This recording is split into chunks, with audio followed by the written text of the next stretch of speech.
Welcome to the Keyboard Depth Function Room, the place to find a quick guide on how to play keys to popular songs.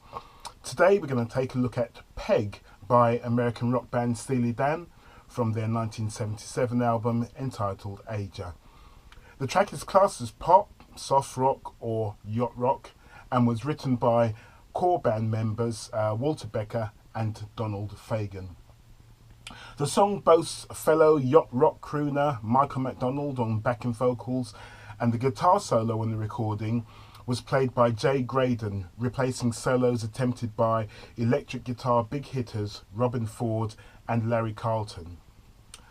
Some of you may recognise the song having been sampled by De La Soul for the song I Know from their debut hit album 3 Feet High and Rising, released in 1989. The keyboard part is electric piano, which is played by American session musician Paul Griffin, whose playing can be heard on Don McLean's American Pie, the Shirelles' Will You Still Love Me Tomorrow, as well as having worked with the likes of the Isley Brothers, David Newman, Bob Dylan, Bernard Purdie, and many more. It sounds to me as though they've added some phaser on that electric piano. The song is in the key of G major. Song arrangements and basic chord sheet can be found in the description box below.